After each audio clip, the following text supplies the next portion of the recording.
Hello dear students, so we are again back with the chapter 12. The name of the chapter is electricity. Okay, so here we have the part 3 of this particular chapter. The name of this part is resistance and resistivity. Okay, अभी तक हमने क्या पढ़ा है? In the first two lectures we have studied about the charges, we have studied about the current, we have studied about the potential difference and most important we have studied about the Ohm's law, है ना? तो Ohm's law में हमने पढ़ा था कि current जो होता है वो पोटेंशियल डिफरेंस के डायरेक्टली प्रोपोर्शनल होता है। फिर वहां से जितना ज्यादा पोटेंशियल डिफरेंस होगा उतना ज्यादा करंट होगा। फिर हमने उसमें एक प्रॉपर्टी पढ़ी थी V upon I equals to R, that is the resistance. तो इस पूरे टॉपिक में हम ये डिस्कस करेंगे कि रेजिस्टेंस क्या होता है और उससे मिलता जुलता एक रेजिस्टिविटी क्या होता है। ठीक है, तो ये हम लोगों का इस पर्टिकुलर में टॉपिक रहेगा। रेजिस्टेंस, स्पेसिफिक रेजिस्टेंस और रेजिस्टिविटी एक ही चीज होती है, उसको समझते हैं आगे। तो सबसे पहले मैं आपको समझाऊंगा रेजिस्टेंस क्या होता है। रेजिस्टेंस का मतलब होता है अपोज करना, किसी चीज का विरोध करना। ठीक है, तो रेजिस्टेंस का कंडक्टर में क्या काम है या मटेरियल में क्या काम है? तो रेजिस्टेंस क्या होता है? It is a property of material, it is the property of material that opposes the flow of electric current। जो इलेक्ट्रिक करंट के फ्लो का अपोज करती है उस प्रॉपर्टी को बोलते हैं रेजिस्टेंस। और ये हर मटेरियल में होता है, भले उसमें करंट फ्लो हो रहा है या नहीं हो रहा है, हर मटेरियल में प्रॉपर्टी होती है, किसी में कम किसी में ज्यादा, पर होता सभी में है। तो रेजिस्टेंस क्या होता है? It is the property of material that opposes the flow of electric current, जो इलेक्ट्रिक करंट के फ्लो का अपोज करती है, उसको आप क्या बोलते हैं? रेजिस्टेंस। जैसे अच्छा, रेजिस्टेंस आता कैसे है ये मैं आपको समझाता हूं। देखो,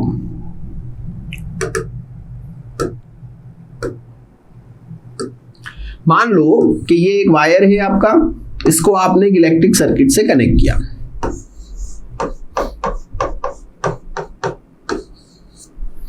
ठीक है, ये आपका वायर है जिसको आपने इलेक्ट्रिक सर्किट से क्या किया? कनेक्ट किया आपका। ठीक है, अब होता क्या है कि जैसे यहां से आपका करंट फ्लो कर रहा है, ठीक है, जैसे ही आपने की क्लोज करी, यहां पे आप की क्लोज करेंगे, करंट फ्लो करेगा, तो करंट आपका ऐसे जा रहा है। पीछे हम क्या पढ़ के आए हैं पिछले लेक्चर्स में कि इलेक्ट्रॉन जो होता है वो करंट से हमेशा अपोजिट डायरेक्शन में चलता है, सो electron moves in this direction. अब होता क्या है कि जैसे इलेक्ट्रॉन जब ट्रैवल करता है तो ट्रैवल करते वक्त वो अलग अलग दूसरे जो पार्टिकल्स हैं उनसे टकराता है, उनसे कोलाइड करता है। जैसे कभी आपका कोई दूसरे आयन्स है उसके अंदर, दूसरे मॉलिक्यूल्स हैं उसके अंदर, उनसे जाके कोलाइड कर जाता है। कोलाइड करता है तो फ्लो डिस्टर्ब होता है, मतलब उसकी स्पीड कम हो जाएगी या वो रुक जाएगा। तो इस वजह से हम क्या बोलेंगे? इसी प्रॉपर्टी को बोलते हैं रेजिस्टेंस। ये बिल्कुल ऐसा है जैसे आप किसी जगह गाड़ी चला रहे हो और आप रोड पे गाड़ी चला रहे हो और बीच में आपके स्पीड ब्रेकर आ रहे, तो जब बार बार स्पीड ब्रेकर आएगा तो आपको अपनी गाड़ी की स्पीड कम करनी पड़ेगी आपको। तो आप क्या बोलेंगे कि आपका फ्लो डिस्टर्ब हो रहा है, आप क्या बोलेंगे? आपका फ्लो क्या हो रहा है? डिस्टर्ब हो रहा है। सिमिलरली इलेक्ट्रॉन्स का फ्लो डिस्टर्ब होता है, इसी तरह से इलेक्ट्रॉन्स का फ्लो भी क्या होता है? डिस्टर्ब होता है। इसी प्रॉपर्टी, जो मटेरियल की ये प्रॉपर्टी, इसको क्या बोलते हैं? रेजिस्टेंस। जब इलेक्ट्रॉन ट्रैवल करना चाहता है तो बीच में वो दूसरे पार्टिकल्स बार बार उससे कोलाइड कर रहा है, उस कोलिजन की वजह से उसका क्या हो रहा है? फ्लो डिस्टर्ब हो रहा है। इस प्रॉपर्टी को बोलते हैं रेजिस्टेंस। ये सभी में होती है, किसी में थोड़ी, किसी में ज्यादा, पर होती सभी में है आपकी। ठीक है, तो आई होप आपको समझ में आया कि रेजिस्टेंस क्या होता है। It is the property which opposes the flow of electric current, जो इलेक्ट्रिक करंट के फ्लो को अपोज करती है उसको बोलते हैं resistance. The property of conductor due to which it opposes the flow of current through it, जो उसमें इलेक्ट्रिक करंट के फ्लो को क्या करती है? अपोज, उसको बोलते हैं रेजिस्टेंस। ठीक है, अब सवाल ये कि रेजिस्टेंस तो हो गया, तो मैं आपको ऐसा बोलना चाहता हूं कि जो कंडक्टर्स होते हैं, कंडक्टर्स और इंसुलेटर्स, दो वर्ड आपने काफी बार सुने होंगे। कंडक्टर्स जो होते हैं उनका रेजिस्टेंस काफी कम होता है, कंडक्टर्स का रेजिस्टेंस काफी कम होता है, और इंसुलेटर्स का रेजिस्टेंस जो होता है वो काफी ज्यादा होता है आपका। Conductors have very less resistance and insulators have the high resistance. इस वजह से भी आप बोल सकते हैं कि इंसुलेटर्स में से इलेक्ट्रिक करंट फ्लो नहीं करता पर कंडक्टर्स में से करता है। आपका क्लियर है? तो आपको समझ में आया कि आपका रेजिस्टेंस क्या होता है। अब रेजिस्टेंस को कैलकुलेट कैसे करेंगे? तो ये हमने पीछे ओम्स लॉ में फॉर्मूला पढ़ा था कि आपने मान लो इसमें बैटरी लगाई जिसका पोटेंशियल डिफरेंस है V और इसमें करंट आपका फ्लो कर रहा है I, तो ये जो V अपॉन I का रेशियो होता है, मतलब पोटेंशियल डिफरेंस और करंट का जो रेशियो होता है mathematically that is the value of resistance. यही रेजिस्टेंस की क्या होती है? वैल्यू होती है। तो रेजिस्टेंस कैसे कैलकुलेट करते हैं? Potential difference upon current is said to be the resistance. आप इसको क्या बोलेंगे? रेजिस्टेंस बोलेंगे। ठीक है, तो ये जो पर्टिकुलर वैल्यू है ये एक पर्टिकुलर मटेरियल के लिए, एक पर्टिकुलर कंडक्टर के लिए कांस्टेंट होती है। ये बार बार चेंज नहीं होती। कब तक चेंज नहीं होती? जब तक आप उसका लेंथ ना चेंज करें, या आप उसका एरिया ना चेंज करें, या आप उसका टेम्परेचर ना चेंज करें, या मटेरियल चेंज नहीं करें, तब तक आपका किसी स्पेसिफिक कंडक्टर का रेजिस्टेंस क्या रहता है? कांस्टेंट रहता है आपका। ओके, आगे बढ़ते हैं इसमें। अब तो मेरे ख्याल से रेजिस्टेंस आपको समझ में आया, रेजिस्टेंस की। ठीक है, तो रेजिस्टेंस की यूनिट क्या होती है? Unit of resistance is ohm. Resistance की यूनिट क्या होती है? ओम। जो साइंटिस्ट ने ओम्स लॉ दिया था उन्हीं के नाम पे इस यूनिट को रख दिया गया क्योंकि उन्होंने इसको डेवलप किया था। तो रेजिस्टेंस की यूनिट आपकी क्या होती है? ओम होती है आपकी। ठीक है, OHM, और ये इसका सिंबल होता है। ठीक है, ये वैसे मैंने आपको पिछले लेक्चर में भी बताया, आप इसको ध्यान रखेंगे। और पिछले लेक्चर में हम ये पढ़ के भी आए थे कि 1 ओम क्या होता है। आप कब बोलेंगे कि किसी वायर का रेजिस्टेंस 1 ओम है?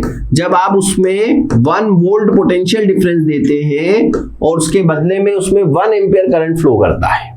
1 ओम पोटेंशियल डिफरेंस देते हैं और 1 एम्पियर करंट फ्लो करता है, तो उसका रेजिस्टेंस, उस वायर का रेजिस्टेंस क्या कहलाएगा? 1 ओम कहलाएगा। क्लियर है? आई होप ये आपको अच्छे से समझ में आया होगा।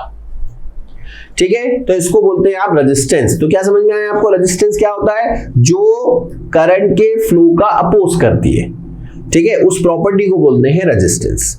रेजिस्टेंस सभी में होता है, कंडक्टर्स में कम होता है और इंसुलेटर्स में काफी ज्यादा होता है। रेजिस्टेंस निकालते कैसे? It is the ratio of potential difference to the current. इसमें आप इस तरह से रेजिस्टेंस निकालते हैं। ठीक, अब रेजिस्टेंस को मैंने आपको बताया था कि आप उसका लेंथ बदलेंगे, एरिया बदलेंगे, टेम्परेचर बदलेंगे तो रेजिस्टेंस चेंज होता है।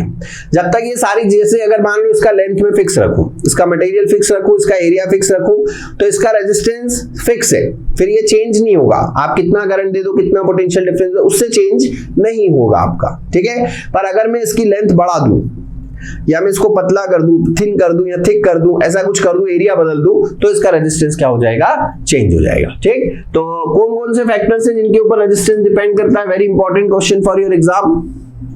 ठीक है, एग्जाम के लिए बहुत इंपॉर्टेंट क्वेश्चन है, काफी सारे न्यूमेरिकल और ये सारी चीजें इसके ऊपर बनती है। तो सबसे पहला फैक्टर है लेंथ।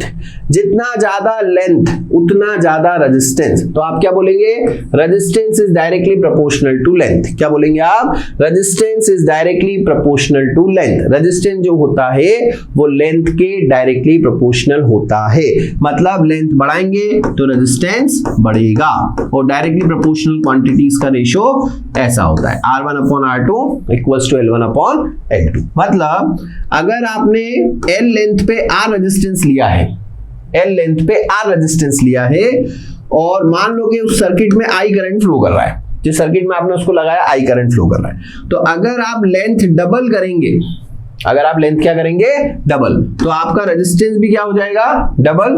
अब याद रखो, हमने ये पढ़ा था कि रेजिस्टेंस करंट का अपोज करता है, तो जहां रेजिस्टेंस बढ़ेगा वहां करंट कम हो जाएगा, और जहां रेजिस्टेंस कम होगा वहां करंट बढ़ जाएगा। तो इस केस में क्या होगा? अगर आप लेंथ को डबल करेंगे तो रेजिस्टेंस भी क्या हो जाएगा? डबल। पर उसी सर्किट में अगर आपसे करंट पूछ ले तो करंट आपका क्या हो जाएगा? हाफ हो जाएगा आपका। ठीक है, अगर आपने डबल रेजिस्टेंस वाला वायर लगा दिया वहां पे तो उसका करंट क्या हो जाएगा? हाफ हो जाएगा। अगर आप लेंथ को करते हैं हाफ, किसी केस में आपसे पूछ लिया कि इस वायर को हटाओ, दूसरा हाफ लेंथ वाला वायर लगाओ, तो इस कंडीशन में रेजिस्टेंस भी क्या हो जाएगा, हाफ, और रेजिस्टेंस हाफ होगा तो करंट क्या हो जाएगा आपका, डबल। करंट आपका क्या हो जाएगा, डबल हो जाएगा।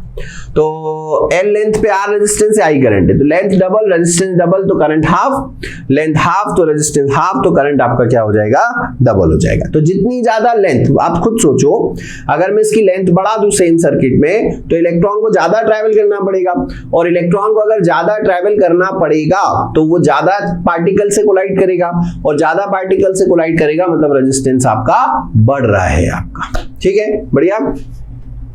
अब बात करते हैं एरिया ऑफ क्रॉस सेक्शन की। तो एरिया ऑफ क्रॉस सेक्शन क्या होता है आपका, इसके बारे में बात करते हैं। देखो, तो resistance is inversely proportional to the cross section area. तो पहला सवाल ये उठेगा आपके दिमाग में कि सर क्रॉस सेक्शन एरिया क्या होता है। क्रॉस सेक्शन एरिया का मतलब ये वाला एरिया, जैसे ये सिलेंडर है आपका, वायर जनरली सिलेंड्रिकल शेप के होते हैं, तो ये पूरा एरिया नहीं लेना है, इसका ये वाला जो एरिया है, बेस एरिया, इसको बोलते हैं क्रॉस सेक्शनल एरिया। ठीक है, मतलब अगर ये वायर ऐसा है, ऐसा, तो इसके सामने वाला ये जो एरिया आपको दिख रहा है, ये इसका क्या कहलाएगा, क्रॉस सेक्शनल एरिया कहलाएगा। तो resistance is inversely proportional to cross sectional area. ठीक है, मतलब अगर आप एरिया बढ़ाएंगे, मतलब वायर को थिक करेंगे, तो उसका रेजिस्टेंस कम हो जाएगा। रेजिस्टेंस क्या हो जाएगा, कम। कैसे, ये बहुत सिंपल सी बात है। जैसे मान लो आप किसी एरिया में रहते हो, ठीक है, आप किसी न किसी एरिया में रहते होगे, वहां से आपको एक पॉइंट से दूसरे पॉइंट जाना है, आपके घर से मान लो आपको कोई दूसरी सिटी जाना है। मान लीजिए अभी जो रोड है आपका वो 2 लेन है, ठीक है, मतलब आपका रोड जो है वो काफी सकरा है और 2 लेन रोड है। अब अगर मान लोगे मैं उन्हीं 2 सिटीज के बीच में, सेम 2 सिटीज हैं तो लेंथ डिस्टेंस दोनों के बीच की सेम होगी। अब मान लो मैं उस 2 लेन रोड को हटा के 6 लेन रोड कर देता हूं, तो मैंने रोड का एरिया बढ़ा दिया। मैंने क्या बढ़ा दिया, रोड का एरिया। अब अगर मैं रोड का एरिया बढ़ाऊंगा तो इजीली फ्लो होंगी, जो व्हीकल्स हैं वो इजीली फ्लो करेंगे, तो उनके ऊपर जो अपोजिशन था वो क्या हो गया, कम, और अपोजिशन कम हुआ मतलब आपका फ्लो क्या हो गया, बढ़ गया। तो एरिया बढ़ा तो अपोजिशन कम मतलब रेजिस्टेंस क्या हुआ, कम हुआ। तो similar concept use in the wire कि आप एरिया बढ़ाएंगे तो इलेक्ट्रॉन्स को फ्लो करने के लिए ज्यादा स्पेस मिलेगा, तो इस कंडीशन में उनका फ्लो इजी हो जाएगा, मतलब रेजिस्टेंस क्या हो जाएगा, कम हो जाएगा आपका। ठीक है, तो आप कैसे लिखेंगे इसको, आप लिखेंगे resistance inversely proportional to area. ठीक है, resistance inversely proportional to area. फिर आपका, अगर आप मान लो कि ए एरिया पे आपका आर रेजिस्टेंस है और आई करंट आपका फ्लो कर रहा है, ठीक है, तो अगर आप एरिया को डबल करते हैं तो आपका रेजिस्टेंस हाफ हो जाएगा। अगर आप एरिया डबल करेंगे तो आपका रेजिस्टेंस हाफ हो जाएगा, और रेजिस्टेंस हाफ होगा तो करंट क्या होगा, डबल। चीजें बहुत ध्यान से समझना, कंफ्यूजन रहता है, ठीक है, थोड़ा सा समझ के करेंगे ध्यान से तो समझ में आएगा। A/2 होगा, मतलब एरिया आपने हाफ करा, मतलब वायर थिन करा। वायर क्या करा आपने, थिन। तो जैसे ही वायर थिन करते हैं तो रेजिस्टेंस डबल हो जाता है, और रेजिस्टेंस डबल होगा तो आपका करंट क्या हो जाएगा, हाफ हो जाएगा। तो आपसे जनरली ये क्वेश्चन पूछा जाता है, in which wire the current flows easily, thick और thin. So the answer will be the current flows easily in the thick wire because thick wire has more cross section area.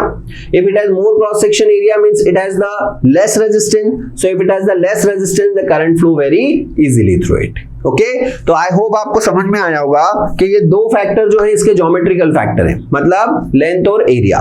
Length बदलेंगे resistance बदल जाएगा, length बढ़ाएंगे resistance बढ़ेगा, length कम करेंगे resistance कम होगा, area बढ़ाएंगे resistance कम हो जाएगा, और एरिया कम करेंगे तो रेजिस्टेंस बढ़ जाएगा। तो ये 2 इंपॉर्टेंट फैक्टर आपको अच्छे से समझना। आगे क्या है, तो तीसरा फैक्टर है नेचर ऑफ मटेरियल। तो the resistance of conductor depends on the nature of material by which it is made up of. कुछ मटेरियल का रेजिस्टेंस ज्यादा होता है, कुछ मटेरियल का रेजिस्टेंस कम होता है, पर होता सभी में है। ठीक है, तो सबसे पहले उन्होंने बात करी metals. Metals have low resistance and non metals have high resistance. Metals generally good conductors होते हैं, सारे मेटल्स लगभग गुड कंडक्टर होते हैं। क्यों? क्योंकि इनका रेजिस्टेंस कम है, और नॉन मेटल्स का रेजिस्टेंस क्या है, ज्यादा। फिर जैसे copper, silver, aluminium have the very low resistance. Copper, silver, aluminium का रेजिस्टेंस कम होता है, इसलिए जो ट्रांसमिशन लाइंस होते हैं, ट्रांसमिशन वायर्स होते हैं, वो इस मटेरियल के बनते हैं। किसके? कॉपर के, सिल्वर के, एल्यूमिनियम के। ठीक है, नाइक्रोम, कॉन्स्टेंटेन, ये जो है अलॉयज हैं, ये क्या है आपके अलॉयज हैं, और इनका रेजिस्टेंस थोड़ा ज्यादा होता है मेटल के मुकाबले में। इनका रेजिस्टेंस थोड़ा ज्यादा होता है और नॉन मेटल से थोड़ा कम होता है, मतलब इनका रेजिस्टेंस दोनों के बीच में होता है। इसलिए जो हीटिंग एलिमेंट्स होते हैं, हीटिंग एलिमेंट मतलब जैसे आप इलेक्ट्रिक आयरन यूज करते हो, इलेक्ट्रिक ओवन यूज करते हो, आप इस तरह के जो भी इलेक्ट्रिक हीटर यूज करते हो, ठीक है, इलेक्ट्रिक केटल यूज करते हो, तो उसमें जो कॉइल एलिमेंट्स होते हैं, जो कॉइल बनती है आपकी, कभी आप उसको पूरा ओपन करके देखेंगे तो आपको दिखेगा उसके अंदर एक कॉइल होती है। तो वो कॉइल बनती है इसकी नाइक्रोम की बनती है, कॉन्स्टेंटाइन की बनती है। क्यों? क्योंकि इनका रेजिस्टेंस थोड़ा ज्यादा होता है, तो ये जल्दी हीटअप हो जाते हैं। जल्दी क्या हो जाते हैं आपके? हीटअप हो जाते हैं आपके, ठीक है। तो और इंसुलेटर्स का रेजिस्टेंस तो बहुत ही कम होता है, जैसे प्लास्टिक, रबर, वुड, ये सब का रेजिस्टेंस क्या होता है? बहुत, सॉरी कम नहीं, बहुत ज्यादा होता है। क्या होता है? बहुत ज्यादा। तो आपको क्या समझ में आया? मेटल्स का रेजिस्टेंस कम होता है, so they are used for making the wires. Copper, silver, aluminum are all uses for the making wire because they have very less resistance. Nichrome and other alloys are used to make the heating element because they have more resistance than the metal and less resistance than the non-metals. Okay? और फिर last में temperature बढ़ता है तो resistance बढ़ेगा। इसलिए ये बहुत ज्यादा ऐसा पूछा नहीं जाता है, पर आप शॉर्ट में समझ लीजिए। Resistance directly proportional to temperature. Temperature बढ़ता है तो रेजिस्टेंस बढ़ता है, क्योंकि जब टेम्परेचर बढ़ाते हैं तो पार्टिकल्स को एनर्जी दी जाती है। पार्टिकल्स को एनर्जी देते हैं तो उनका रैंडम मोशन बढ़ता है, और रैंडम मोशन बढ़ता है तो वो बहुत फ्रीक्वेंटली एक दूसरे से कोलाइड करते हैं। तो फिर क्या होता है? फ्लो डिस्टर्ब होता है और हम बोलते हैं रेजिस्टेंस बढ़ा। रेजिस्टेंस क्या हुआ आपका? बढ़ा। तो 4 फैक्टर है, उसमें से 2 फैक्टर आपको हमेशा लिखने हैं, लेंथ और एरिया। बाकी के 2 आप 4 वैसे पूछते नहीं है, 2 ही पूछते हैं, तो आपको लेंथ और एरिया अच्छे से लिखना है। बाकी ये 2 आपको अच्छे से याद रखना है कि किसका, कौन से मटेरियल का रेजिस्टेंस ज्यादा होता है, कौन से मटेरियल का रेजिस्टेंस कम होता है, कौन से मटेरियल वायर बनाने में यूज होते हैं, कौन से मटेरियल हीटिंग एलिमेंट्स बनाने में यूज होते हैं। ये छोटे छोटे क्वेश्चंस आपके दिमाग में अच्छे से बनने चाहिए, ताकि आपको समझ में आए उसके आंसर्स कैसे लिखना है। ठीक है। अब अगली प्रॉपर्टी जो इसमें होती है वो होती है स्पेसिफिक रेजिस्टेंस और रेजिस्टिविटी। स्पेसिफिक रेजिस्टेंस और रेजिस्टिविटी, ठीक है। तो इसको देखते हैं। देखो, हमने पीछे पढ़ा resistance directly proportional to length and resistance inversely proportional to area, ठीक है। तो ये तो हमने पढ़ा, तो हमने दोनों को कंबाइन कर दिया। दोनों को कंबाइन करके बना आपका resistance proportional to L by A। Resistance proportional to L by A। अब मैथ्स का रूल है, जहां से भी प्रोपोर्शन का साइन हटता है वहां पर एक कांस्टेंट लगता है। तो यहां पर आपने एक कांस्टेंट लगाया, इस कांस्टेंट को बोलते हैं रो। This constant is called rho and it is represent the resistivity or the specific resistance। ये दोनों एक ही चीज होती है, इनमें कंफ्यूज ना हो। रो जो होता है वो कहलाता है रेजिस्टिविटी और स्पेसिफिक रेजिस्टेंस। पहले तो आप ये फॉर्मूला अच्छे से याद करेंगे, क्योंकि इसके ऊपर काफी सारे न्यूमेरिकल पूछे जाते हैं। R is equals to rho into L by A। अभी समझाता हूं मैं आपको कि रेजिस्टिविटी होता क्या। तो पहले तो ये याद रखेंगे कि रो स्पेसिफिक रेजिस्टेंस या रेजिस्टिविटी को रिप्रेजेंट करता है। रो किसको रिप्रेजेंट करता है? स्पेसिफिक रेजिस्टेंस या रेजिस्टिविटी को क्या करता है? रिप्रेजेंट करता है। तो ये बना आपका फॉर्मूला। अब मैं समझाता हूं रो क्या होता है। जैसे मान लो कि आपने एक वायर लिया, इसका लेंथ है 1 मीटर, इसको आपने किसी बैटरी से कनेक्ट किया और इसका क्रॉस सेक्शन एरिया है 1 मीटर स्क्वायर। अब आपने इसको कुछ V बैटरी से कनेक्ट किया, तो इसमें आपने कैलकुलेट करा कि इसमें I potential, I current flow कर रहा है। तो मैंने क्या करा, ये जो फॉर्मूला है मेरा R is equals to rho into L और अपॉन में A। इसमें मैंने L की जगह 1 रखा और A की जगह भी 1 रखा, तो R इक्वल टू रो हो जाएगा। ये क्या है? ये क्या है आपका? It is the resistance offered by a conductor. It is the resistance offered by a conductor which has a unit length and the unit cross sectional area। ये वो रेजिस्टेंस है, मतलब स्पेसिफिक रेजिस्टेंस न्यूमेरिकली उसके equal होता है जिसमें आपका conductor का लेंथ 1 होता है और एरिया भी 1 होता है। अब इसको बनाने की जरूरत क्यों पड़ी? देखो, हमने एक पढ़ा था नेचर ऑफ मटेरियल, जिस पर रेजिस्टेंस डिपेंड करता है। आप कैसे बताएंगे कि कौन सा मटेरियल जो है वो अच्छा कंडक्टर है या लेस कंडक्टिव है? कौन सा, कैसे कंपेयर करेंगे? भाई आपके पास सिल्वर भी एक गुड कंडक्टर है, कॉपर भी गुड कंडक्टर है, आयरन भी गुड कंडक्टर है, एल्यूमिनियम भी गुड कंडक्टर है। अब आपको चारों को कंपेयर करना है कि चारों ही गुड कंडक्टर है, पर बेस्ट कौन सा है, चारों में से सबसे अच्छा कौन सा है। तो हमने क्या करा, हर मटेरियल का 1 मीटर का लेंथ ले लिया, हर मटेरियल का अलग अलग ले लिया, हर मटेरियल में cross section area 1 metre square ले लिया, ठीक है, और सभी को सेम बैटरी से कनेक्ट कर दिया। तो इस स्थिति में हम ये देखेंगे कि हमारा जो जिसमें ज्यादा करंट है, जिसमें क्या है आपका ज्यादा करंट फ्लो कर रहा है, मतलब उसका रेजिस्टेंस कम है। जिसमें करंट ज्यादा है उसका रेजिस्टेंस क्या है, कम, क्योंकि R इक्वल्स टू कितना होता है, V अपॉन I। सबको हमने सेम पोटेंशियल डिफरेंस दिया है। तो जब हम इसमें 1 मीटर लेंथ का कंडक्टर लेते हैं, 1 मीटर स्क्वायर लेंथ उसका एरिया लेते हैं, उस समय वो जो रेजिस्टेंस ऑफर कर रहा है वो उसका स्पेसिफिक रेजिस्टेंस बन गया।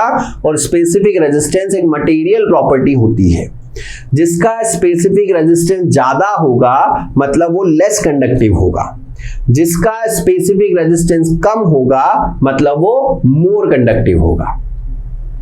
अगर मैं आपको बोलूं कि सबसे कम स्पेसिफिक रेजिस्टेंस या रेजिस्टिविटी होती है सिल्वर की, तो हम बोलेंगे silver is the best conductor. Silver कौन सा कंडक्टर है आपका, बेस्ट कंडक्टर है सिल्वर आपका।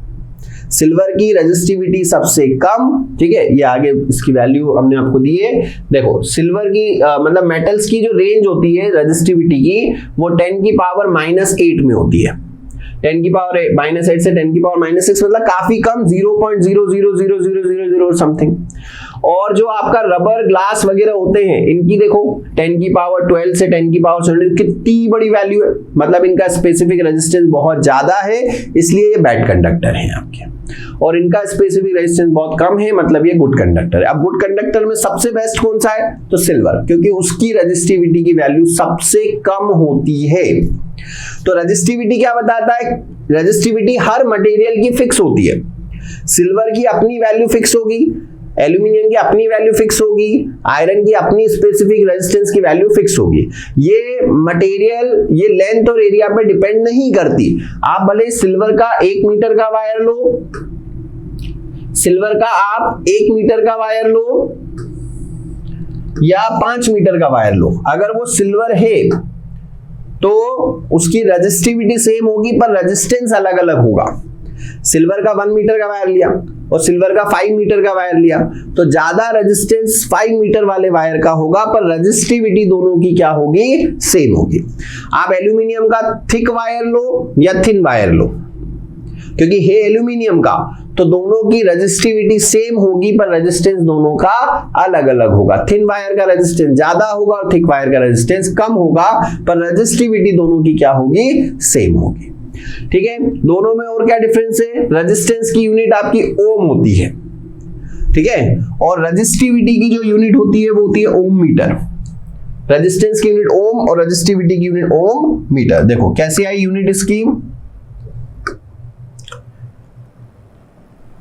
यूनिट में बना के बताता हूं आपको इसकी, ठीक है। इसकी यूनिट ओम मीटर होती है, कैसे आई वो समझ लीजिए आप, कभी आप को दिक्कत आए तो आप बना सकते हो।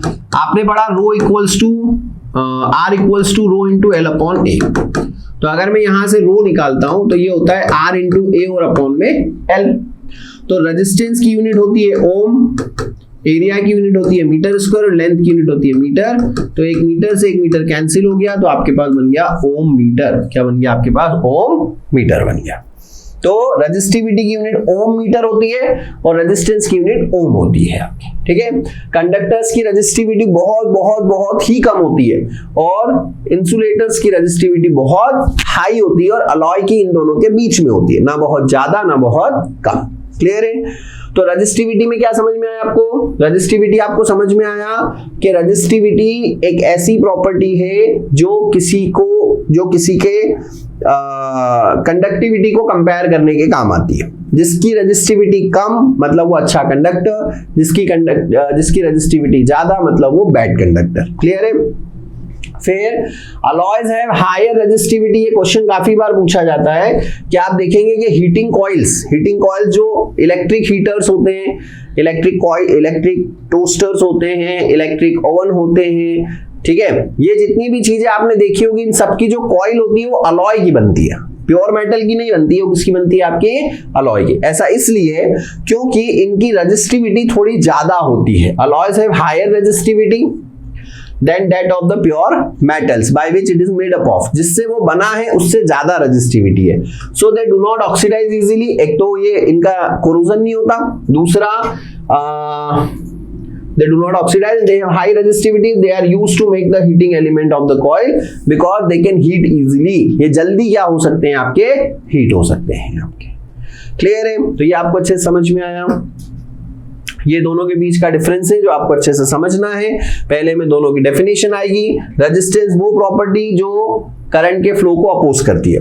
Resistivity is the material property that is specific when the length of the conductor is 1 metre and area of cross section is 1 metre square. ये लेंथ और एरिया पे डिपेंड करता है। रेजिस्टेंस लेंथ डबल करेंगे रेजिस्टेंस डबल हो जाएगा, पर resistivity आपकी चेंज नहीं होगी, लेंथ और एरिया पे डिपेंड नहीं करती। SI unit of resistance is ohm and SI unit of resistivity is ohm metre. Resistivity change होती है बाय द मटेरियल। अगर आपने अलग अलग मटेरियल के वायर लिए तो सबकी रेजिस्टिविटी अलग अलग होगी। और टेम्परेचर, अगर आप टेम्परेचर बढ़ाते हैं तो रेजिस्टिविटी आपकी बढ़ती है। तो ये यहां पर हमने पूरा एक टॉपिक समझा, एक रेजिस्टेंस के बारे में और एक रेजिस्टिविटी के बारे में। आई होप आपको अच्छे से समझ में आया होगा। मैं आपको एक आध इस पे न्यूमेरिकल करके बताता हूं। देखिए, आपको क्वेश्चन पूछा गया है, ये क्वेश्चन काफी, इस तरह के क्वेश्चन काफी पूछे जाते हैं। If resistance of a wire is 10 ohm, अगर एक वायर का रेजिस्टेंस 10 ohm है, then find the new resistance of wire if it is doubled on itself. If it is doubled on itself. इसी को दूसरे तरीके से पूछते हैं, find the new resistance if length of wire is half and area of cross section will be double. अगर आप length आधी कर देते हैं, मतलब एक वायर ऑलरेडी है आपके पास, जैसे मान लो ये वायर है, ठीक है, इसका रेजिस्टेंस 10 ohm है। अब वो ये बोल रहा है कि अगर मैं इसकी लेंथ इसको इसके ऊपर ही डबल कर दूं, इसके ऊपर ही डबल करना मतलब फोल्ड कर देना, तो मैं फोल्ड करूंगा तो लेंथ आधी हो जाएगी, कॉमन सेंस वाली बात है। डबल करूंगा इसको, इसके ऊपर ही फोल्ड करूंगा तो लेंथ आधी हो जाएगी और एरिया क्या हो जाएगा, डबल। तो इसका नया रेजिस्टेंस कितना होगा ये मुझे निकालना है। देखो, पहले मैं आपको बिना पेन चलाए बता दूं। हम पीछे जो पढ़ के आए हैं, हम पीछे ये पढ़ के आए हैं,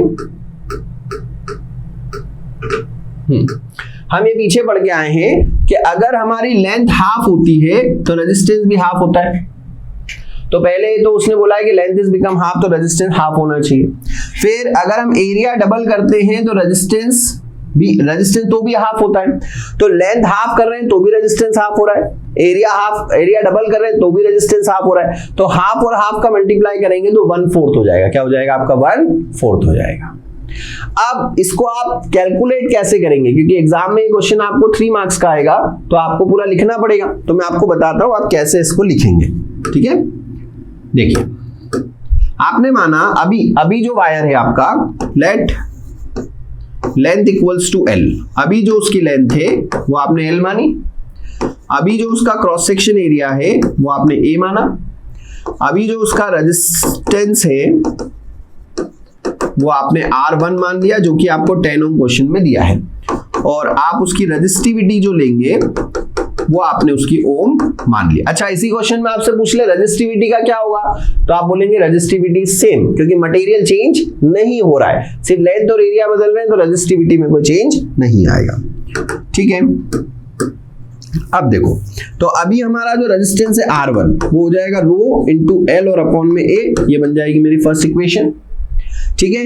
अब वो ये बोल रहा है now length is half, length क्या हो रही है, हाफ। तो आपकी जो नई लेंथ होगी, ठीक है, नई लेंथ में L' मान लेता हूं, तो ये हो जाएगी L/2, ठीक है। फिर आपने नया एरिया निकाला ना, न्यू एरिया इज डबल, जो नया एरिया है वो आपका पहले से क्या हो रहा है, डबल हो रहा है। तो नया एरिया आपका डबल हो रहा है तो आपका A' नया एरिया आपके पास कितना हो जाएगा, 2A, डबल मतलब 2 का मल्टीप्लाई करना है। तो अच्छा, रेजिस्टिविटी आपकी सेम रहेगी, तो मैंने बोला भाई नया रेजिस्टेंस निकालो, तो आपने बोला ठीक है भाई R2 निकालते, तो रो इंटू L' और अपॉन में कितना हो जाएगा, A'। तो आपने यहां पर L' की जगह रख दिया L/2 और A' की जगह रख दिया 2A। तो यहां पर 2 और 2 आपस में मल्टीप्लाई होंगे, तो आपके पास हो जाएगा रो इंटू L और अपॉन में 4A। तो इस स्थिति में आप ये देखोगे कि ये जो रो इंटू एल अपॉन ए है, रो इंटू एल अपॉन ए है, तो ये आपके पास हो जाएगा R1, क्या हो जाएगा आपके पास R1 और अपॉन में कितना हो जाएगा आपका 4, ठीक है। ये रो इंटू एल अपॉन ए क्या है आपका R1 के इक्वल है। तो इसका मतलब आपका आंसर आया resistance decrease by 4 times, resistance decrease by 4 times, resistance जो है आपका 4 टाइम्स कम हो रहा है, तो आपका आंसर आएगा 10/4 मींस 2.5 ओम। तो इस तरह के क्वेश्चन काफी पूछे जाते हैं, कहीं पर आपने लेंथ डबल करी, कहीं पे आपने एरिया हाफ करा, ठीक है, दोनों को चेंज करा, तो इस तरह के क्वेश्चंस की आपको अच्छी प्रैक्टिस करने की रिक्वायरमेंट है, ठीक है। आई होप आपको समझ में आया होगा कि रेजिस्टेंस क्या होता है और रेजिस्टिविटी क्या होता है, रेजिस्टेंस किन किन फैक्टर्स के ऊपर आपका डिपेंड करता है, और दोनों का डिफरेंस ही आपको अच्छे से समझ में आना चाहिए। Okay, thank you very much.